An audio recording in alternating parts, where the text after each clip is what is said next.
우리 신 하나님의 말씀은 시편 100편 말씀입니다. 시편 100편 1절부터 5절 말씀까지 교독하십니다. 온 땅이 여호와께 즐거운 찬송을 부를지어다.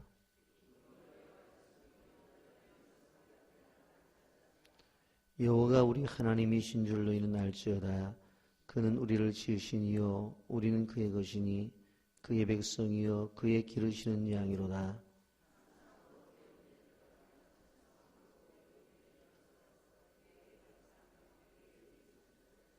함께 봅니다.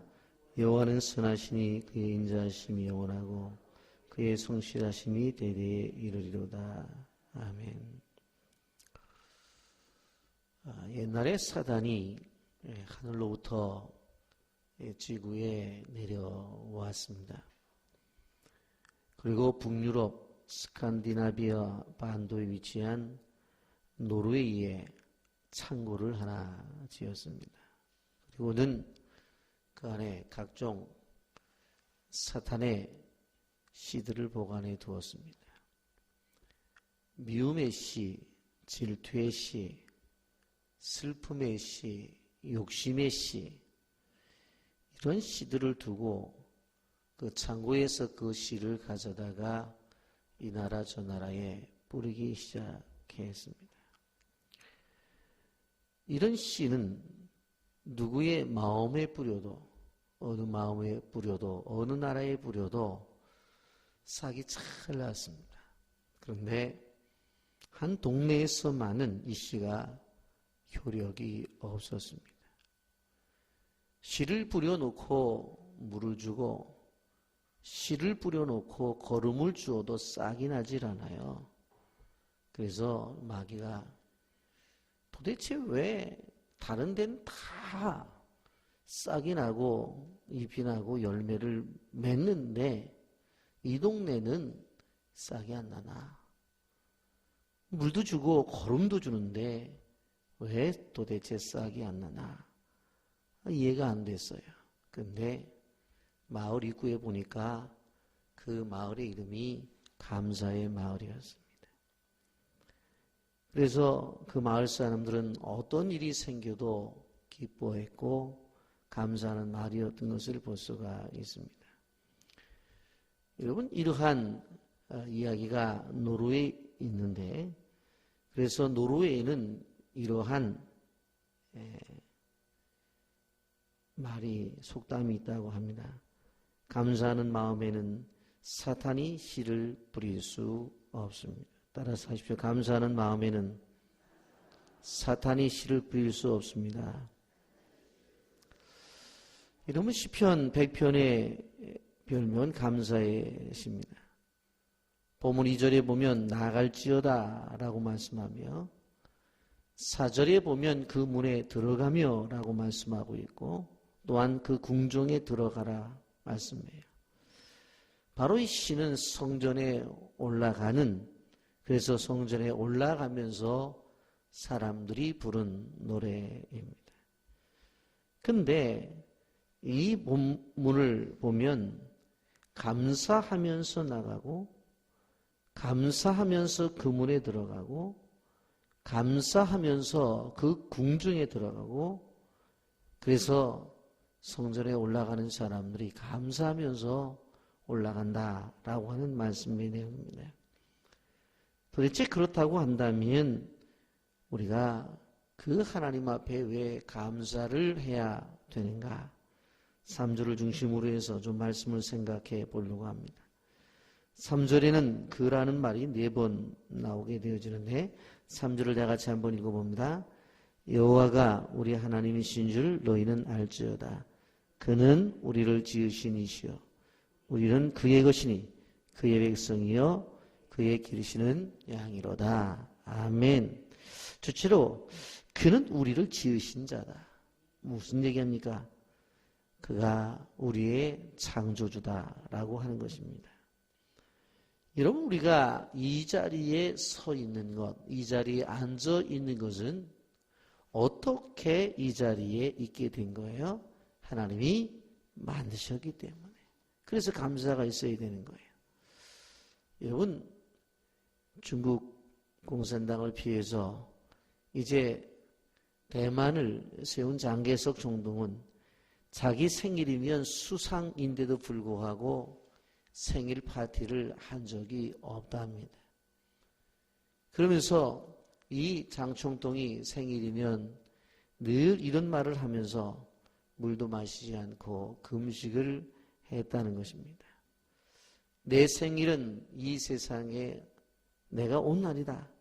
그런데 생각해 보면 즐거운 날이 아니라 어머니가 날 낳을 때 고생한 날이다.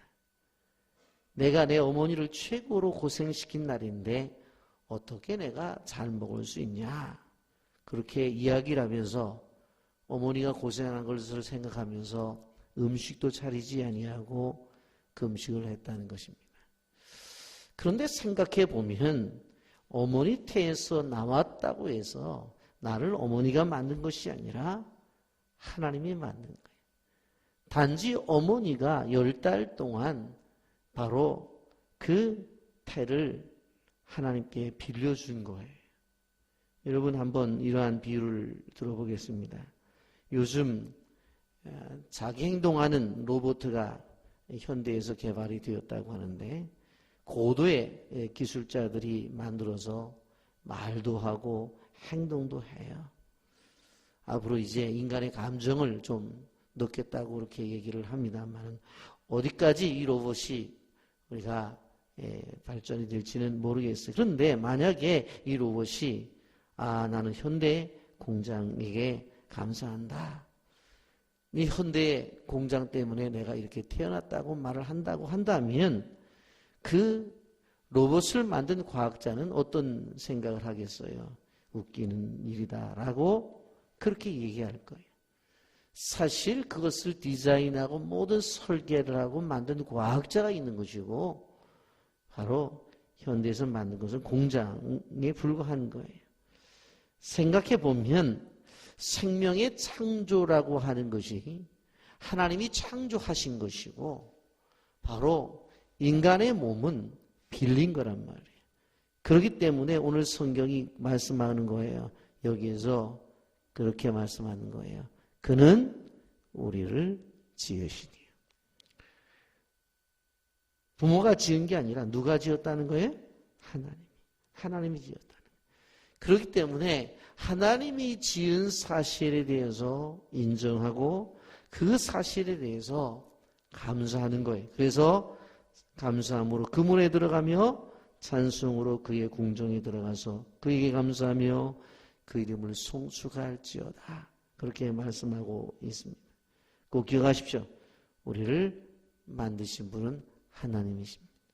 그래서 그분에게 감사를 드리는 것입니다. 두 번째로 감사할 것이 무엇입니까? 그의 것이니 그랬어요. 그의 것이니 하나님의 것이다 그랬어요. 우리를 지으시고 그리고는 남에게 맡긴 것이 아니라 만드신 다음에 자기의 소유로 만드셨어요. 여러분 하나님이 사람을 지으실 때에 흙으로 만드셨죠. 그리고는 생명을 불어넣었다고 그랬어요. 그랬더니 움직였다고 말을 했어요. 쉽게 말하면 땅의 것과 하늘의 것이 합쳐진 것이 우리 인간이란 말이에요. 그래서 우리를 영육적인 존재라고 말을 해요. 그래서 우리에겐 뭐라고 말해요? 영적인 것과 육적인 것이 동시에 있다라고 하는 것입니다. 이렇게 만든 분이 누구예요? 하나님이에요. 그리고 하나님이 자기의 소유를 삼으셨다. 자기의 소유를. 여러분 바울이 고린도 교회 교인들에게 말하기를 우리의 몸은 값을 주고 산 것이라 그렇게 말을 했죠. 고린도전서 6장 19절부터 20절 보면 너희 몸은 너희가 하나님께로부터 받은 바 너희 가운데 계신 성령의 전인 줄 알지 못하느냐. 너희는 너희 자신의 것이 아니라 값으로 산 것이 되었으니 그런즉 너희 몸으로 하나님께 영광을 돌리라. 여러분 우린 하나님이 사셨어요. 여러분 영혼 하나님의 것이라고 그랬어요. 에스겔 선지자가 뭐라고 말을 해요? 에스겔 18장 4절에서 모든 영혼이 다 내게 속한지라 아버지의 영혼이 내게 속한 같이 그의 아들의 영혼도 내게 속하였나니 범죄하는 그 영혼은 죽으리라. 다 속였어요. 여러분 자라지 않고 나이가 먹어가는데 다른 사람보다도 나이가 빨리 그렇게 먹어가는 병이 있습니다. 조로증이라고 하는 병인데 이 병에 걸린 늙은 아이가 있었습니다. 그러니 자기는 1년 살았는데 사실은 얼굴은 10년 늙어 버리는 거예요. 다른 아이들과 같이 공부를 할 수가 없어서 바로 혼자서 가정교사에게 공부를 하고 있었습니다. 아이가 선생님에게 물었어요. 선생님, 나는 왜 다른 아이들보다 빨리 늙어야 되나요? 그때 가정교사가 지혜롭게 대답을 합니다. 밤하늘에 별들이 있지 그 중에 너는 일찍 떨어지는 바로 별똥별이란다. 선생님, 그러면 왜 나만 별똥별이 되어야 되나요? 그때 선생님이 말합니다. 그것은 너나 내가 할 수 있는 것이 아니란다. 하나님의 주권에 속한 것이란다. 여러분, 하나님의 주권이라고 하는 것은 하나님이 소유권을 가지고 계시기 때문에 하나님의 뜻대로 모든 걸 움직인다. 그게 하나님의 주권이에요. 여러분 생각을 해보세요. 예수님의 제자 가운데 베드로와 야고보가 있어요. 이 베드로와 야고보는 예수님이 어디를 가든지 함께 데리고 다녔어요. 그런데 베드로가 감옥에 갇혔을 때는 천사를 보내서 살려요. 야고보는 순교를 당하게 만들어요. 왜 그러셨어요? 늘 같이 데리고 다녔으면서. 하나님의 주권. 죄를 지었어요. 소돔과 고모라 성은 무너뜨려요. 그런데 니느웨는 왜 요나를 보내셔서 온 백성들의 구원을 주셨어요? 왜 그러셨어요? 하나님의 절대 주권. 주님은 주님의 것이기 때문에 주님의 생각을 가지고 주님이 판단하시고 주님이 행하는 거예요.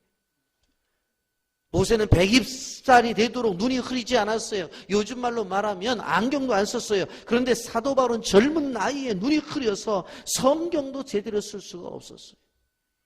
여러분, 우리가 생각해보면 성경을 써야 될 뿐이잖아요. 그렇다고 한다면 어떻게 해야 돼요? 눈을 밝게 하고 팔에도 힘을 줘가지고 그 많은 것들을 본인이 써야 되잖아요. 그런데 오히려 대피를 했어요. 왜? 하나님의 절대 주권. 하나님의 소유이기 때문에. 또 한 가지 세 번째, 그의 백성이라고 말을 합니다. 그의 백성. 여러분, 우리 개인도 하나님의 것이, 우리 가정도 하나님의 것이, 교회도 하나님의 것이. 여러분, 하나하나 적은 것에부터 큰 것까지 다 하나님의 것이라는 사실을 여러분 기억하시기를 바랍니다. 여러분, 실질적으로 우리나라 사람들 가운데서 요즘은 덜합니다만은 미국의 시민권을 가지려고 하는 사람이 많았죠. 특별히 어디에서 온 사람, 이북에서 피난 온 사람들이 시민권을 가지려고 하는 사람들이 많았어요. 왜 그래요? 바로 미국의 시민권을 가지면 어디로 가요? 북한을 자유롭게 갈 수 있으니까. 이런 미국은 속지주의 나라입니다. 어느 나라 사람이 들어오든지 간에 그 땅에 가서 아이를 낳으면 그 아이는 바로 미국 사람 되는 거예요. 그래서 어떻게 하든지 간에 자녀라도 미국 사람 만들어서 고향 땅에 가봐야 되겠다 했던 것입니다. 여러분, 우리는 기억해야 돼요. 마크 트웨인이라고 하는 사람이 책을 썼는데 1800년대 후반부에 오스트리아 휴가를 가서 그곳에 가서 이스라엘 백성들을 만난 다음에 그가 글을 씁니다. 그 글의 내용엔 뭐라고 말해요? 많은 문명이 이 땅에 나타났다 사라지곤 하였다.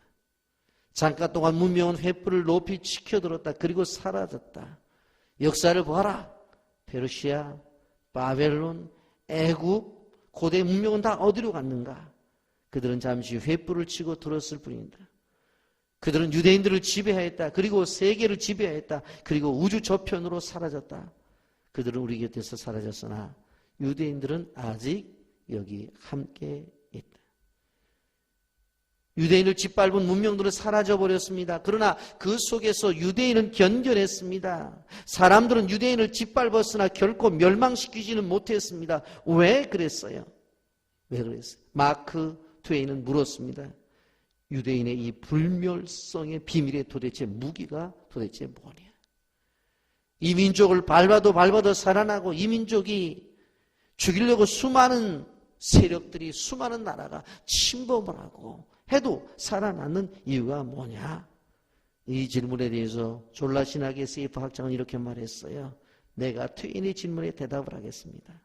왜냐하면 그들은 하나님의 것이기 때문에 그렇습니다. 대답이 그거예요. 대답이. 역사를 보세요. 역사를. 여러분, 아수르가 침공을 해서 북방 이스라엘을 멸망시키고 바벨론이 침공해서 남방 사람들을 바벨론의 포로로 잡아가고 얼마나 많은 고난을 당하지만 그러나 어느 문명도 그 민족을 말살할 수 없었어요. 이유가 뭐예요? 이유가 그들은 하나님의 백성이기 때문에. 우리가 이 어려운 세상에서 이겨낼 수 있는 것은 하나님의 백성이 되는 것, 그 사실을 인정하고 나가야 돼요.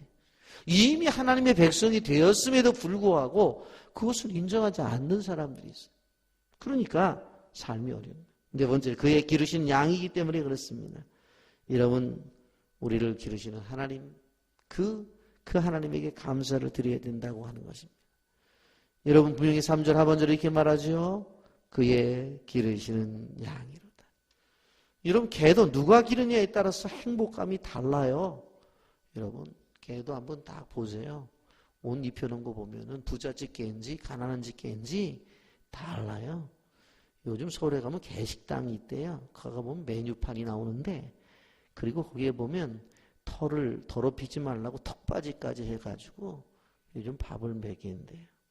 그리고 주인은 옆에서 구경한대. 예? 가난한 집 애들보다 나아요. 그래서 옛날 어른들이 그랬어요. 개팔자가 상팔자라. 누가 기르냐에 따라서 개도 달라져요. 신분이 달라져요. 신분이 달라져요. 여러분, 대통령의 아들은 대통령이 누리는 것들을 함께 누려요. 그렇잖아요? 여러분 아셔야 돼요. 우리는 그의 기르시는 양이에요. 양. 여러분, 동물에는 세 가지의 동물이 있습니다. 싸워 이겨서 약한 동물을 잡아먹는 강한 동물이 있어요. 사자나 호랑이 같은 동물이에요. 그런데 자기의 노력에 의해서 그냥 먹고 사는 동물이 있어요. 소 같은 동물이에요. 그냥 풀이나 뜯어먹고 자기가 열심히 노력해서 살아요. 그런데 다른 동물에게 피해도 주지 않고 그냥 남을 물어뜯지도 않고 그냥 잡아 먹히면서 당하는 그런 동물이 있어요. 대표적인 게 뭐예요? 양이에요. 그러면 양이 보호를 받으려면 어떻게 해요? 바로 주인을 잘 만나야 돼요. 그래서 예수님이 뭐라고 말씀하시는 거예요? 나는 선한 목자다. 그렇게 말씀하시다. 양들을 목자는 길러주고 보호해줍니다. 여러분 기억해야 되는 것입니다. 오늘 성경은 뭐라고 말해요? 우리는 그의 기르시는 양이다. 그래서 아침에 깨워주시고 그리고 때가 되어지면 털도 깎아주시고 그리고 푸른 풀밭으로 인도하시고 목마르면 쉴 만한 물가로 인도하시는 분이 누구예요? 우리의 목자 되시는 분입니다. 철저하게 우리가 믿어야 될 것은 우리는 그의 기르시는 양이라는 거예요. 그래서 감사해야 된다는 것을 여러분 기억하시기를 바랍니다. 시작하면서 말씀을 드렸습니다. 노르의 속담에 감사하는 마음에는 사탄이 씨를 부릴 수가 없다. 없다만 기억하지 마세요. 없다. 뭐 없긴 없는데 뭐가 없다고 그랬지? 그게 아니라 감사하는 마음에는 사탄이 씨, 어떤 씨? 미움의 씨, 슬픔의 씨, 고통의 씨, 이런 씨 뿌릴 수 없다는 거예요. 이런 말씀을 정리하면서 주석가 메첼리 목사님의 이야기를 하고 마치려고 생각합니다. 이 헨리 목사님이 밤 예배를 마치고 집에 돌아가는 중에 강도를 만났어요. 매도받고 있던 돈도 다 빼앗겼어요. 만신창이가 되었어요. 그리고 집에 들어왔어요. 사모님이 도대체 이게 무슨 일이냐고. 그런데 감사한다고 그래요. 그러니까 사모님이 당신 이렇게 두드려 맞고 다른 데서 갔다 오는 것도 아니고 예배 끝나고 예배 인도하고 돌아오면서 이렇게 맞았는데 뭐가 감사하냐고 그랬더니 첫째 맞았으나 죽지 아니함을 감사합니다. 첫째는 맞았으나 죽지 아니함을 감사합니다. 둘째는 내가 하나님의 백성이 되어서 그의 기르시는 양, 그분이 나를 보아주셔서 이렇게 살 수 있게 된 것 감사합니다. 세 번째, 돈은 잃었으나 믿음과 영생을 잃지 않은 것을 감사합니다. 이렇게 감사했다는 것입니다. 여러분 기억하십시오. 여러분 시편 100편 중요합니다. 특별히 3절을 기억하십시오. 다 같이 함께 읽고 말씀을 마치려고 합니다. 시작. 여호와가 우리 하나님이신 줄을 너희는 알지어다. 그는 우리를 지으시니요 우리는 그의 것이니 그의 백성이요 그의 기르시는 양이로다. 아멘. 거룩하신 하나님 아버지여 사랑을 감사합니다.